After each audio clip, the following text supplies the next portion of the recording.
forward to this one. Race 3 of the weekend for the Kent Models Mazda MX-5 Championship. If they can produce a race like they did earlier on before lunch, which was an absolute all-time classic, and I don't overstate saying that. If you want to watch back on one of the original parts of the stream that we had from this morning, do go and see it. It was an absolute stormer of a race. Incredible stuff. But one constant still remained. Ali Bray is still yet unbeaten in 2025 in the championship. 11 races so far run, 11 wins he's taken. Houdini himself couldn't even do a better job. He is Houdini in this sense, because anytime he loses the lead, he always magically finds a way to get it back. And it's such a brilliantly put together car. He's just enjoying the whole experience. I think maybe because he's so relaxed and not actually thinking too much about pressure for winning. That's probably where the confidence for him is coming. He's just racing because he loves the fun of it and loves enjoying how the racing is going in general. But his rivals must be getting super frustrated, thinking, what do we do to stop Ali Bray from winning? Now, this could be a very interesting third race because of what happened crucially behind Ali Bray, or at least around him towards the end of the race.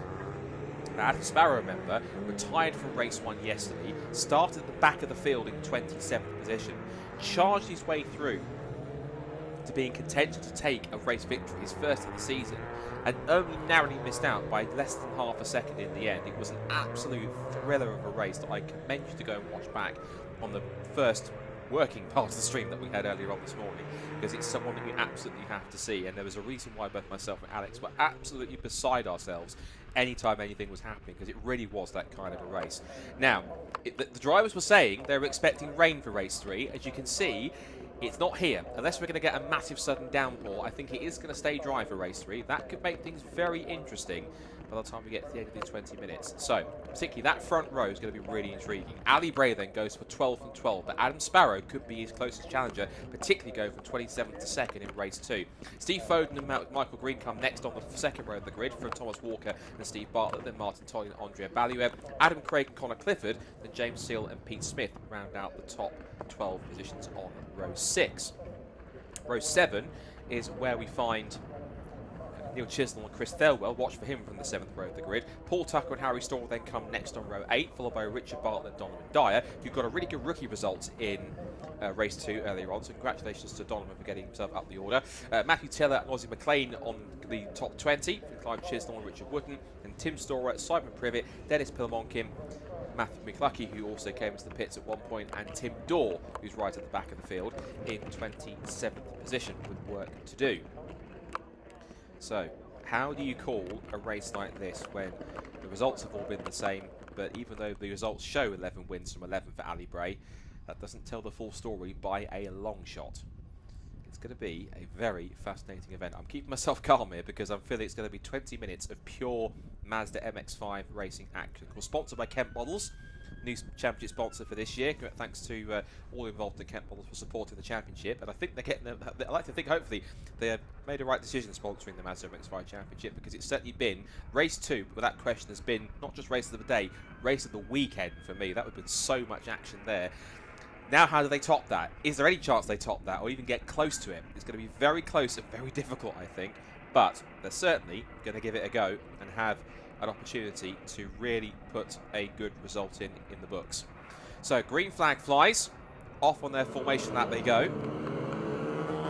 And you kind of run out of superlatives of things to talk about in terms of how incredible that race was. We could probably talk about it for ages, but we've got one more race still to go. So Ali Bray then has that outright pace. Remember, that car was a brand new build Mazda MX-5 championship car, and that doesn't often happen, surprisingly. You might think, well, sure, there's another MX-5 out there they can build. Obviously, the more MX-5s get turned into race cars, the rarer and rarer they become. So obviously, new cars start to become available for more of a premium price rather than anything else. But it has been Ali Bray picking up a brand new. Basically, he's built this car from buying a donor car, built it up from scratch. A lot of the cars don't often get fresh built very often. But Ali Bray, of course, has been a multiple-time champion as a team boss for AB Motorsport. Of course, now multiple-time race winner. He knows what he's doing when it comes to MX-5s, and he has set himself out to build, ultimately, the cleanest Mark 1 Mazda MX-5 race car out there to the specification in terms of the rule set. And I think he's achieved it, because he really has had a car that has been obviously fully compliant to regulations, naturally, obviously, but the car has been so well put together that it has been the class of the field and the standard for everyone else to try and match, admittedly. But the likes of Steve Foden, Adam Sparrow, and even in that race before, Neil Chisnell, you had Stephen Bartlett, you had Richard Wotton, Adam Craig, Michael Green, Neil Chisnell. They were all in the mix there towards the front, making a fantastic lead group. And that's going to make it ever critical going forwards for race number 3. There's a few drivers that are out of position a bit further back in the order. You've got the likes of Michael Green, who's had a really fantastic run in fourth, one of his best performances I've seen him put in a while. You've got Thomas Walker and Steve Bartlett. Thomas also another one who took a podium at Brands Hatch, a really strong young driver, getting up there and getting into the mix of MX-5 racing, getting into the style of MX-5 racing pretty quickly. You've then got Martin Tolley, a veteran of the championship, always quick whenever he gets a good car underneath him. Andrea Baliev, who's in Thomas Langford's championship-winning Mark 1 from last year in this championship. He's basically the top Masters driver in the field in the points, in 8th position. Connor Clifford's getting stronger. James Seal, who's in his first full season of car racing. Pete Smith's been getting stronger throughout the years as well. Another driver's towards the back as well. Neil Chisnell starting back in 13th. And certainly he won't stay there.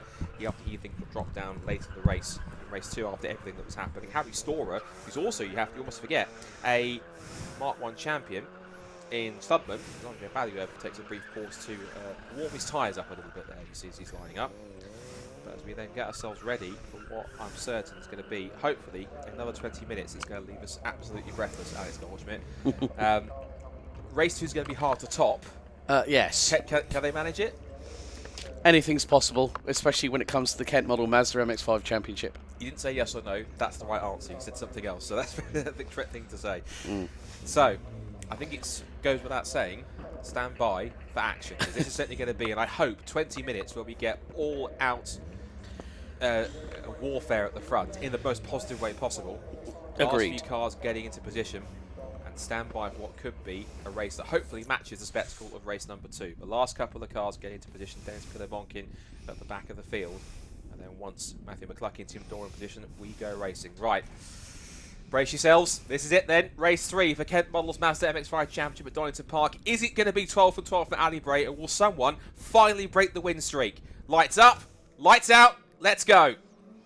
And this time off the right, it's the equal start from Bray and Sparrow. Good run on the outside on row 2 from Michael Green. He pulls level with Steve Foden. Down towards turn 1 they go red gate for the first time. And it is Bray covers him off on the racing line in the inside. It's about 3 or 4 abreast behind towards the bottom of the top 10. Martin Tolley tried to sneak up the inside Stephen Bartlett. But out of red gate they go through Hollywood for the first time. And it looks like Bray has held the lead into the crater curves. Yes, he has. So Bray in the lead, Sparrow right on his gearbox as they come down the hill towards the old hairpin. It's Foden in 3rd place, Michael Green in 4th, and in 5th I think he's Thomas Walker. Yes, Bartlett 6th. It's then 7th place for Martin Tolley. I think 8th place in there is Connor Clifford in the white car, number 14. Up the hill, it's the likely suspects at the front. It is Bray trying to create a gap from Sparrow defending from Foden and Green in 4th position. But Ali Bray starts he things to go on, but of course we've still got a long way to go.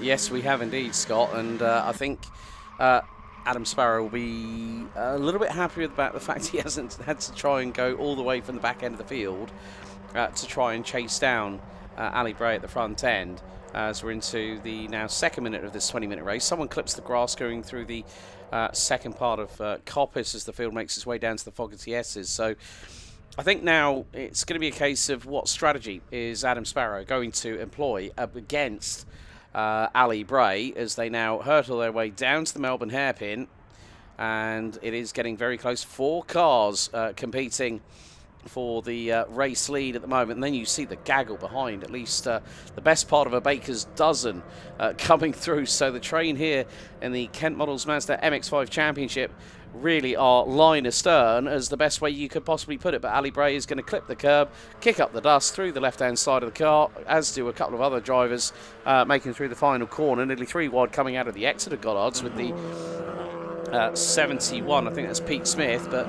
Bray leads Sparrow by nearly 8 tenths after the opening lap. Foden in 3rd, Green, Walker, Bartlett, Tolley, Craig, Abulev, then we got the number 8 of Chisnell. Smith now up into 11th as it's 3 wide, and round the outside goes the number 14 of Connor Clifford. Makes the move, but Ali Bray has scarpered away quite significantly. That's more than 8/10. That's probably going to be the best part of a second as the top three go through the old hairpin. I'm sorry, disappointed. I was hoping for a wheel-to-wheel battle, but Ali Bray's kind of he's bucking the trend and actually pulling away here in almost Ali Bray fashion here. But I'm certain that now I've said that, I'll hopefully eat my words, because Adam Sparrow is trying to come back at him through McLean's. He's Foden in tow. And it's Michael Green, a very impressive 4th position, 5th for Walker, 6th for Bartlett. Then a scrap on between Tolly and Craig over 7th position. 9th for Abaliev and 10th for Neil Chisel. He's up 4 spots from where he started in 14th. On the tail of the Masters leader, there's Pete Smith in the all-purple number 71 car, sponsored by Quadra Pumps, whilst the Harry Storer car, sponsored by Pucker Pies, goes up the inside line. One of the best spots you can find on a race car, I'm certain. And his dad, Tim, also has Pucker on his car as well, so they're both sponsored by the same company. Wheel-to-wheel for position, and it's going to be, looks like, that will be 17, yeah, Harry Storer. So James Seal has dropped back in the sequence. Either he's got past them both, or he's dropped back, because Pete Smith is, something's happened to either Clifford and or Seal, because they've dropped back a little further, and it is those battling for position. In the meantime, Scott, Christopher Elwell is actually in pit lane in the 577, having started 14th. So, unfortunately, his race has come to a bit of an abrupt end within the first quarter of it. But Bray is now being caught by Sparrow. Sparrow has closed that gap significantly. It's going to be less than, I think, probably half a second. Might even be 3 to 4 tenths. Across the line they go. 0.6. New fastest lap by Sparrow. 154.3. Bray was 2 tenths slower. Foden did a 155.0. Then it's Green. Then it's the number 21 of Walker, doing a pretty solid job. Is the number 21 at the moment. Started on the outside of row, the inside of row number 3 in P5. So holding station at the moment. But he could find that the 478 of Steve Bartlett, who started alongside him on row 3, is going to be very, very close, as we've got a gaggle of 4 going into the old hairpin at high velocity, being led by the number 29. And that is Adam Craig, who started on the inside of row 5 alongside Connor Clifford. So battles going plenty towards the bottom of the top 10. Here's the next scrap, which has Adam Craig being chased by Neil Chisnell, who's passed both the Abaliev and also Martin Tolley. So he's now got himself up into what is now 7th place. So Michael Green's pulled up. Michael Green, who was in 4th position, issue for him. So sadly the 222 car will not finish race number 3. He's often pulled up on the exit of McLean's up against the barrier. At least maybe he has or he hasn't. I'm not quite sure. Look at that left front. He is actually pulling backwards actually. So whatever issue he's got, it's not going to allow him to continue on as he'd like to. Those to tell between Harry Storer and Pete Smith. Harry Storer still hasn't got past him. This is over 11th place, and just behind them, Clifford and Seal are also charging through the order. Clifford lost a bit of time as Michael Green sits there frustrated, undoes the belts. You'll get, hopefully, as a silver lining, possibly a first-class view of what's happening on track. It would have been happening on track right in front of him. The gap between Sparrow and Foden starting to pull away now. Steve doesn't quite have the same pace as the top 2 in this early part of the race, but I wonder if he gets some clear air, and if both Bray and Sparrow start to fight amongst each other, he might start to be drawn back towards them. As Ali Bray sets the fastest lap of the way, so 53.977 for the championship leader. And there's Tim Dorr. Now, Tim Dorr, I should mention, is absolutely flying. He started at the back of the field in 27th position. He comes across the line and he's all the way up into 12th position in 3 laps. That's pretty impressive. And he's going wheel-to-wheel with Connor Clifford, who's just ahead of him. So this will be 11th place if he can take it, which he almost does. I thought he would, but Clifford stands his ground on the inside line. He comes Seal on the inside to make it 3 abreast. Knock down Craig the curves, boys. Steady on. And Dorr has got the position. Seal tries to muscle his way past as they go down through the right, through the left, down towards the bottom of the Craig curves. Pete Smith pulled away from Harry Storer slightly. This fight's quite here as Clifford tries to look up the inside, but there wasn't enough room to squeeze through into the old hairpin. He slots back in and have to settle for where he is currently at the moment, running in 14th place. Yeah, I mean, James Seal, running with the Misty Racing crew, you know, has found, as I said, sim racing to be quite useful, obviously, with the iRacing platform. Mazda MX-5 is one of the free cars you can get on it. And he's used that to really, to see him pull that kind of bravado off in such an early stage. His first year of car racing here at this event, and at one of the most fearsome places in British modern-day motorsport, the Craner Curves. You've got to have stones to do that, and he definitely shown that he is going to be one. Oh, but no, not again. Tim Dorr, trouble again for the number 7, and this time it's Adam McLean's. Adam McLean's, and hopefully not too beached in the gravel. No, he's spinning his wheels. And do I fear that might be a safety car if he can't get it going again? Chris Thirlwell's also pitted as well, but the Marshals are pushing him. Good effort from the Marshals. Well done. So that will not be a safety car. Tim Dorr gets going again, but he was as high as 13th, even just outside the top 10 at one point. Now he's tumbled all the way back down to what I think will be, given there's a couple of the cars to pit lane, around about 24th position. So a nightmare for Tim Dorr in his comeback. Well, at the front, Steve Foden sets the new fastest lap of the race as Sparrow keeps his pursuit up of Bray with 12 minutes and change left to go. Yeah, also, what you were saying about with regards... with regards to Green in the 22, I actually noticed there was some damage to the left front, and actually the wheel was cambered at the top, so it's very much like the Australian supercars, where they have their wheels cambered. So damage to the front wings, suspension... in the 29, who might have the run on him. He's going to go up the hill, through into Schwantz curve, round the outside, up into McLean's. And at this point, will he have the inside line? It depends. That is going to be so close. And Craig goes round the outside of him. Craig was round the outside of him. There's still going to be wheel to wheel into Coppice. Can Adam Craig pull this off? He's going to give it a try. They've got the number 8 of Chisnell, and Chisnell's giving Walker a tap from behind to bump him forward. And now it's a quintet, maybe make that 6 cars, and it's going to be 3 wide, possibly into Foggies. Oh, and I think everyone's following the train here, because it was Chisnell giving Walker the push, Bartlett gave Chisnell the push to push him further forwards in. Adam Craig was lost out and hung out to dry because he lost 3 spots in the space of 1 straight, incredibly. With at the front with the leaders, it is still Bray who leads it from Sparrow in 2nd place. This is the almighty 5-way scrap going on for 4th behind 6-way scrap now, because Martin Tolley has joined in, and Ballywev and Bartlett are side by side for what will be 7th position as the leaders come out of the hairpin. And Steve Foden, who has the fastest lap of the race, trying to close in on these top 2 as Sparrow keeps in the wheel tracks. And they're giving us the race that they were hoping we promised. Now it's starting to... Now the race has matured a little bit. We're going towards the second half of the race. Now we're seeing them start to close in here. They've got 10 minutes and change to go. And still, Ali Bray leads the way. Is still on course for that incredible 12 out of 12, 100% unbeaten run from the end of Donington Park. I actually thought in some ways it would have been possible for someone to beat him, but at the moment, the way it's going, it might not be possible. Although Foden is motoring along, 153.6, new fastest lap of the race, as I mentioned. And this fight that's been going on for 4th place is broken up a little bit. Walker's got a couple of car lengths now on the battle for 5th between Chisnell and Craig. And then behind them, there's a few car lengths back to Tolley, who's squeezed past both Bartlett and Ballywev. So I think it looks like that's Tolley ahead of the Masters category. Gets a little wide on the exit, but looking up the inside is going towards Starkey's. That's usually not the best place to go. But he has pulled himself physically alongside as they come up towards McLean's now on lap 6 of this 20-minute race. It's still side by side as Bartlett holds on round the outside. Not quite, but he's still there on the outside. Look at Ballywev. Yeah, I mean, the thing is that with Thomas Walker, who's really flirting with the limit of adhesion, as diving to the inside, bit wide there for the 23. Martin Tolley. Yeah, Martin Tolley, and Bartlett and Ballywev decide to dive up the inside through Coppice. Once again, apologies for our live stream troubles once again. It was just whilst the race was getting good, but now we're back once more. We're back to our lead battle, so we haven't missed too much, thankfully. Still 5 minutes to go in this final race of the weekend for the Kent Models Mazda MX-5 Championship. And Ali Bray is still leading, but only just, because it's getting very tasty at the front. It's close between the front 3. And it's also getting close. I think there's a lapped car that's been around as well. But in towards the hairpin they're going. Ali Bray's defending now in towards the left-hander at Goddard's. 5 minutes left here. And is this win streak finally under threat? There's almost a little bit of contact. Foden puts 2 wheels on the grass on the inside line. Makes the gap. Ali Bray looks across thinking, what are you doing? And now getting the push from Steve Foden. Bray's down to 3rd. Look, try and go back up the inside. Try and make it past again. Does the late switch back. Almost makes contact with Adam Sparrow. Steve Foden hits the front. Now this is his chance. If he can pull away while Sparrow tries to back him up and battle, this could be possibly it for the win streak. Yeah, they did have Chris Thelwell in front. The 577 had been in the pits.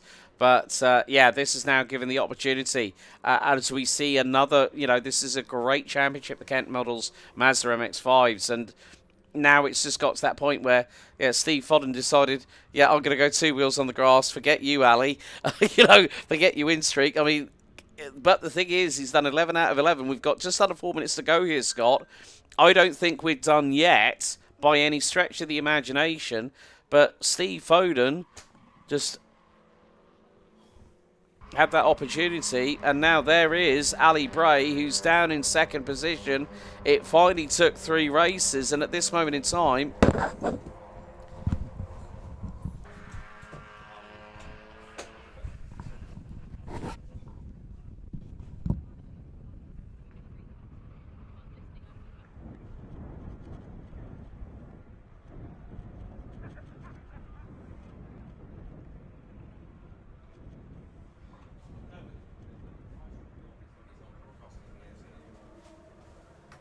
Let me do another one quickly. Hold on. What it also is, it's embarrassing at the moment because it keeps these issues. And the worst thing is, it's not our fault. no, it's the MX3 now. The thing is that this. Oh my god. Yeah. Oh, Why are they missing this? Come on. oh. It's the condition, so hopefully she's got back in. Oh, he's round the outside.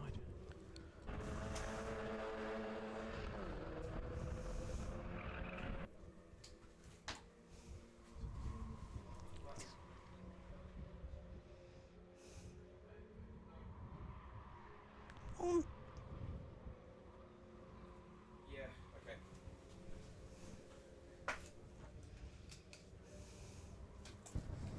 So just over 2 minutes to go then in this final race of the weekend for the Kent Mazda MX-5 Championship. It's getting incredibly close at this point in time because Ali Bray is in second place now. We're coming up towards the final lap of the race, and is the win streak about to be finally broken here because Ali Bray is in second. Steve Foden currently holds the lead, but of course it's never over until he gets the checkered flag. Bray's back through Couples and onto the tail of Foden once again, onto the back straight now for what will be the second to last time. And on the charge now towards the left-right of the S's. Let's see if they chance to try and get through. He's looking this way and that, but he can't try and get through around the outside towards the chicane. That's incredible! Ali Bray goes down the outside into the S's and takes the lead of the race. At least we think he has. Down onto the run to the Melbourne Loop. Down towards the hairpin they go, and he has got it done. Incredible. And Steve Foden had to back out of that. Incredibly, in second place has gone Adam Sparrow. Third is now Steve Foden. They turn out of the hairpin. There is 1 lap to go with 1 minute and 6 on the clock. This could be an incredible finish towards the end as we get back towards the end of the final couple of corners. Towards the start of another lap. And Ali Bray in the lead now trying to make it through. Out of the hairpin they'll go. And onto the pit straight to start the last lap of the race. Now, can Ali Bray stay in front once again for another minute or so? Or is either Adam Sparrow or Steve Foden going to make this last gasp pass? Down towards Redgate they go. It's going to be incredibly close. It's going to be very, very tight indeed. I didn't look away from the screen, but I'm going to have to go down for the podium presentations in a second. I might possibly stay until the finish because it's incredibly close towards the end. Down towards the cascading hills they go. They're practically punching bumper to bumper through the crater curves the final time. Here comes Sparrow down the outside. There's almost contact. Bring us a little bit sideways, but Sparrow's there. He's down the inside. They touch down towards the old hairpin, but Sparrow's down the inside and he's through. Wow. He's got it done. Ali Bray to second place, and here comes Steve Foden down the outside. 3 of them for the lead. Through the left-hander at Starkey, through Schwantz. This is going to be so close indeed. Side by side for the lead again. Bray down the outside. Half a lap to go in it, Goldschmidt. How's it going to work? Anything can happen at this time, Mr. Woodwisp, but Adam Sparrow holding on up through McLean's, now into Coppice for the final time. They've just got the Foggy S's, Melbourne Hairpin, and Goddard still to go. Sparrow making the back end of that number 19 Mazda MX-5 Mark 1 as wide as humanly possible, but Bray is bump drafting him as they go down the back straight away, and again Bray is going to tee up the outside move and he's going to try for it. They rub paddles and Sparrow holds his line. There's contact between the pair and I think Bray made it through. It was side by side over the chicane, but who came out on top in the end? Was it Foden, Sparrow, or Ali Bray? Who was it? It's going to be Foden, I think, who's in front with 2 corners to go. Is the win streak finally over here? Out towards the hairpin for the final time, and Foden's in front. Is it over this time? Out towards Goddard, unless there's one final send up the inside of Ali Bray somewhere. I think it might be over. Up towards Goddard for the last time. 1 corner left in this race. Can Steve Foden hold on to this one? Up towards the final time. He's rocked up a little bit too wide. Bray looks up the inside line. Is it going to be a drag race? race. It's going to be side by side. Foden, Bray to the line. Is it going to be 12 from 12? Side by side across the line. He's done it! Wow! 12 from 12 from Ali Bray in the end. Incredible! He stole it back on the line out of all the results you could have found there by the minuscule margin of 58 1,000ths of a second. Unbelievable. That is absolutely sensational. I do not believe he's still held on to that. That is absolutely fantastic. I've got two. Wow. I've got 2 words to add to that, Scott Woodwis. Mamma mia! What a photo finish! Houdini does it again. It was in the hands of Sparrow. It was in the hands of Steve Foden, and neither of them, once again, Steve Foden has been trying all weekend long to get through. And then Ali Bray, well, Steve Foden had a lock-up going into Goddard's for the final time on lap number 11. My goodness me, 58 thousandths. How close do you want to call it? How close? That is incredible as the checkered flag flies. We're just waiting for a few more drivers to come across the line, but a move like that, last lap, last corner, Ali Bray, I mean, there's got to be another nickname apart from Houdini that Scott Woodwis can come up with, to be completely honest with you.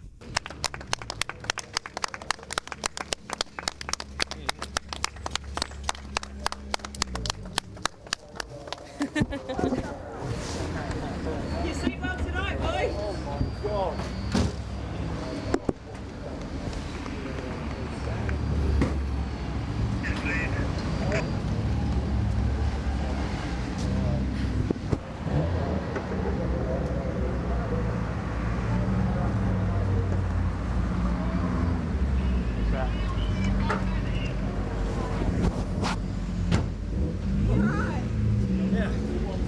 Well done.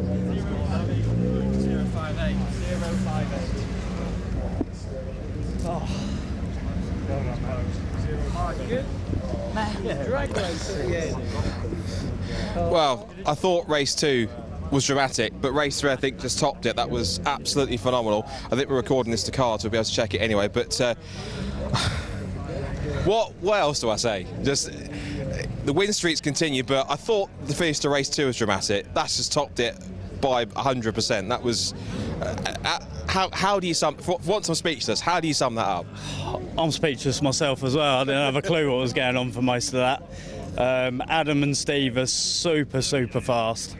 I don't know what will happen because me and Adam had a bit of a coming together, and I had to go to the right-hand side of the tyre stack at the chicane. So whatever happens, I'm not really bothered. Like, these boys are absolutely outrageous, and I also want to say, like, what a big group this paddock is. You know, I've had Brian from BC Cars helping us in our awning, getting all of our cars ready, and no, hats off to these two. Yeah. I don't know how much more I could take of that. You get to rest now until the next round, but so if it does stand, I mean, 12 from 12, 100% unbeaten. I know you said you're more fussed about the fun of it and everything else, but I'm running out of superlatives to describe it. It's just phenomenal, the pace that you've got, or the form that you've got. No, mate, no, it's just all about having fun, isn't it? But massive thanks to all my sponsors, because I wouldn't be here without them. Yeah, great stuff. Well, congratulations. Excellent stuff, 12. Let's bring in Steve in second place to have a chat to him quickly. Steve, you almost had him. 58 thousandths of a second was the margin. Yeah. Just that last corner, but you almost had him. Yeah, I white lined it and just locked up into the last corner, and yeah, tried to kind of squeeze him a little bit to the inside, but yeah, it was ever so close. But what a race! I think, you know, the first half of it, we had a couple of yellow flags into the hairpin, and it all calmed down a little bit. And I thought, right, just keep with them. I think we broke the lap record as well when we were behind them, which is quite nice. And then yeah, it all kicked off, and then from there we were the rest of the race just door to door, sideways all the time. So yeah, credit to these two. You know, it's amazing to race against both of them, because the trust that we've got for each other around a circuit round here, it's quite fast round here, and I think it's, you know, it's a credit to everyone. Yeah. With this rate of performance and the way you guys are battling, how do you keep it up all season? Because we're halfway through now and it still hasn't let up an inch since the start. Yeah, well, I think it's just going to be the same for the rest of the season, to be honest. So, buckle up. Yeah. Well, fingers crossed. But again, great effort all weekend. That first one of the season will come if someone can knock him off. But as well, a big thanks to Thermal Road Repairs. My sponsors, Mark's been here all weekend. It's been great to have you here again, Mark. He was part of the resurface here, and I have to say there's absolutely no join lines that I can see. So nice one, Mark. Appreciate it. Okay, John. Well done. Excellent stuff. Third place, Adam Sparrows bring him in. There's still no knocking him off the top spot, is there? He's still tough to beat. Yeah, it's tough to beat, and that was mega close in that last lap, going side by side into the S's, and yes, we both ended up through the gravel. Not quite sure what happened, but there we go. And then he managed to get Steve on the line by Steve outbreaking himself, but it was a great race again, just nothing between us. I know I definitely feel like I'm lacking a little bit, but we'll get that sorted. Yeah. But still, you've got the second half of the season now. You still bank some really good points as well. That keeps you in the hunt for the top 5. Drop scores are going to come into play as well on top of it. But still, it's if this is the first half, it's going to be a roller coaster for the second half. Yeah, there's nothing to choose between the top 3 of us. If it's a dry race, then we're going to be chopping and changing whatever happens. Yeah, mate, well done. Good effort. We'll see you next time. So that's that for the Mazda MX-5 Championship. God, drama and action all the way, and they've still got half a season to go, which is incredible.